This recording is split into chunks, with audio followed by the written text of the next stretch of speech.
Hi, and welcome back to the Tomb Tales podcast. So, this is an English translation of a previous German episode for Tomb Raider 5 Chronicles. Since the last time I've played through a lot. I've played through them all. I did all the new game pluses from 1 to 6 to AOD. So I'm done with my Tomb Raider journey for now, but I'm not done with the podcast yet. So since this time I'm reading from a script because it's the English translation, there might be some bloopers. I definitely think there will be. You will hear it in the end. And since I had some technical difficulties in my last episode in the German one, I will do more cuts this time and listen more carefully that those difficulties don't happen again. So, here we go. Over the years, I've really played a lot of Tomb Raider games. When I started, I was honestly pretty bad back in the day. Tank controls, fixed camera, weird jumps, it was rough for me. But now, after playing so much, I feel much more confident. And replaying these games with experience, and now with the remasters, really changed how I see them. Chronicles is a perfect example of that. Because, well, it's a strange game for a start. But let's start in the beginning. In the previous game, The Last Revelation, Lara gets buried. The game wants you to believe she's dead. At the same time, everyone already knew that a new Tomb Raider game was coming out for PlayStation 2. There were screenshots, and there was even a small video on this PS1 disc of Tomb Raider Chronicles. And if you collected enough secrets, you could unlock more footage or more screenshots. And it looked amazing back then. So Chronicles was basically a filler game? Yes, originally they didn't really want to continue, but the series was successful and fans wanted more. Chronicles tells us 4 short stories from Lara's life before the last revelation. They're framed by people meeting after her funeral and talking about her. It's a nice idea, but you can tell that it's kind of stitched together. Compared to the previous game, that quality really dropped. Some areas feel empty, the skyboxes are often pretty bad, the levels are very short. It's one of the shortest Tomb Raider games ever. So, still, I have very good memories of this game, because I played it when it came out in 2000. Back then, I had a small CRT TV, no fancy setup, just my PlayStation 1. And honestly, I didn't know any better. I hadn't played that many games yet, so for me, it still felt great. But even back then, I noticed it's short and it doesn't look as good as the previous game. The music was amazing again. Peter Connelly did a great job. But something felt off. There were bugs, lots of them. The tank controls were tough, well, for me at least. The forced camera made many sections really frustrating, especially near the end when you have to grab the iris. That part was horrible for me. Still, I remember the game fondly. And then the remaster came out, and I was excited. I started playing and wow. I constantly switched between old graphics and the new ones. They changed so much. They added atmosphere, lighting, details, continuity. You can feel the love. This game looks really, really good now. For example, at the beginning in Rome, originally Lara just stood in front of a weird wall. Now there's an actual gate, it's slightly open, and her dress from the previous cutscene is hanging over it. Small detail, but it matters. In the next level, you can see where she actually walked through. No more empty walls. They really thought about everything. Even later levels, like the elevator section, looks great now. On the rooftops, you can actually see Rome. The Colosseum looks like the Colosseum. It feels alive. So, Let's talk about Rome. Rome has always been of my favorite sections, especially in the remaster now. The setting is great, the story works, and it's just fun to play. With modern controls, everything feels smoother. And the fixed camera is almost gone. That helped me so much, especially for trophy hunting. At the beginning, you have to run between several mouths of truths. Well, for the trophy, you know. They're based on the Bocca della Verità in real life. I've actually seen it in Rome. In real life, there's only one. But in the game, there's several. And for the trophy, you have to run between them in 16 seconds. Without the remaster and without the new controls, that would have been impossible for me. But now, it was much easier. Another example, the futuristic guard head. You have to shoot both eyes quickly for the trophy. And this time, I did it almost immediately. Back in the day, I had so much trouble even finding those eyes. There's also a time puzzle where you pull a cord and run a course before an item sinks into the floor. This time, it took me only a few tries.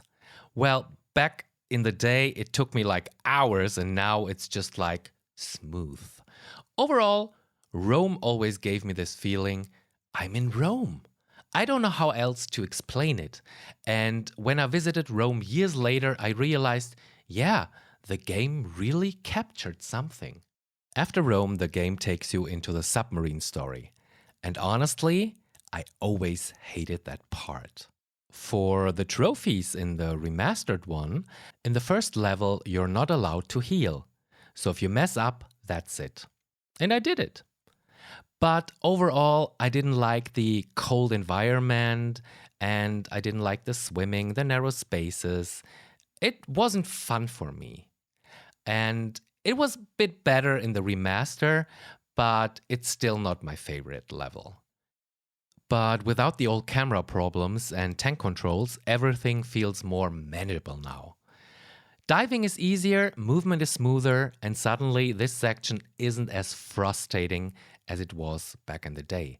It's still not my favorite, but now I can kind of enjoy it. And then we go to Ireland.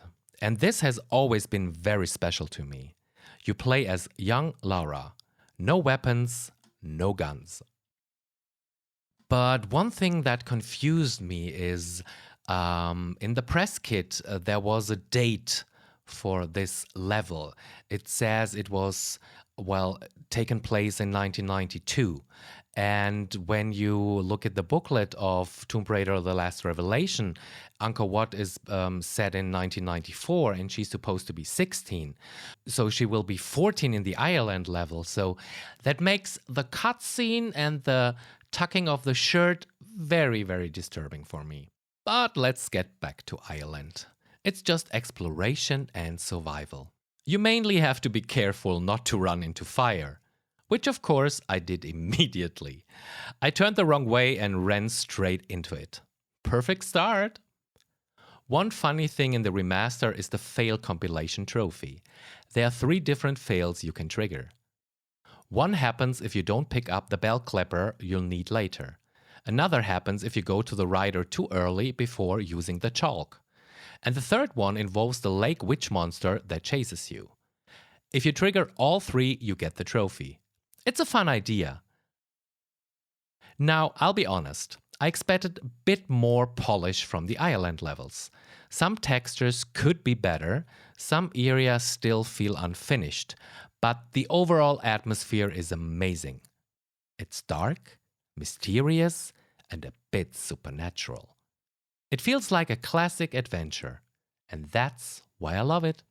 In Ireland and in other sections, you have also time challenges or good trophy hunting. And that adds variety and it makes the game feel bigger than it actually is. Without the trophies, it's, well, very short. But with trophies, you suddenly have much more to do. And then, New York. This was always my nightmare. Back in the day, this section almost broke me. Especially the room where you have to grab the iris. the camera, the controls. I went insane. I honestly don't even remember how I managed it. And I'm not sure if I ever really finished the game back then. I can't remember. Maybe I was so frustrated that I just gave up and forgot about it. But in the remaster, I finally did it properly. I even sprinted past the helicopter without getting hit. On my first try. That felt so amazing. There's also a trophy for sneaking through the first level without being detected. And that one drove me crazy. I tried it over and over and over again. I was careful, I used chloroform, I sniped enemies, no alarms, no mistakes, and still no trophy. And then I found out there's one enemy right before the control room, and you have to shoot him almost instantly. If you don't, the trophy fails. Why? I have no idea. So I replayed everything again, shot almost blindly at that spot, and finally it worked. In the end, the trophy popped. It was literally because of that one guy. And that's it. I did the game. I was faster than ever before, and even in New Game Plus, it was a good run and I had a lot of fun. While researching this episode, I found an old press kit online from around the original release. It included diary excerpts and a letter. A letter that would be found if Lara had really died. And there's one sentence in that really stood out to me. It says, "The exact whereabouts of a unique artifact known as the Scarab of Darkness are known only by myself." Scarab of Darkness? That immediately made me think of Angel of Darkness, the next game. So I started wondering, was this a hidden hint, a working title, an early concept? Was Angel of Darkness once called Scarab of Darkness? I googled it, I couldn't find anything, but in my head, it still feels like a transition, like a bridge to the next area. Before I record the Angel of Darkness episode, I'll definitely look into this again. Another cool thing about Chronicles, on the same CD there was a level editor. You could create your own Tomb Raider levels in that classic grid-based style, and people still use it today. I follow a few creators on Twitch who showcase fan-made levels. Some are incredible creative. Some feel like official expansions. It's amazing. I tried using the editor myself, but let's just say it wasn't for me. But I love that this community is still alive after all these years. Around the time Chronicles was released, filming for the first Tomb Raider movie was already happening. The one with Angelina Jolie. In Germany, she had the same voice actress as in Tomb Raider 4, 5, and 6, Marion von Stengel. A year later, the movie came out, and that was a huge moment. For me and, I guess, for many fans. It felt like Tomb Raider was everywhere. Games, movies, magazines. That early 2000s era is pure nostalgia for me. And the remasters brought all of that back. Playing these games again feel like time travel, in the best way. And here are my final thoughts on Chronicles. Yes, it was rushed. It had development problems, it was buggy, some parts feel unfinished, but it did its job. It kept the series alive, it kept the hype going, and now in the remaster, it finally gets the treatment it deserved. It looks great, it plays well, and it's fun, even today.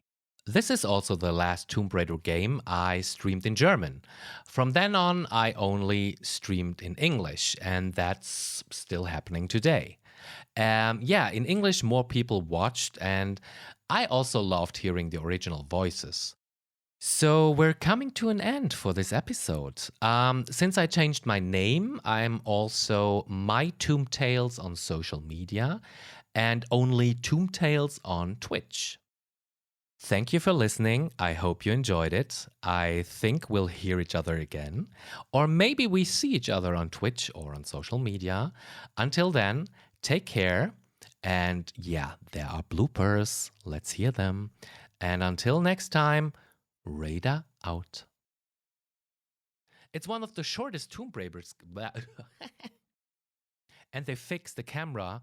Well, the fixed camera before an item stinks.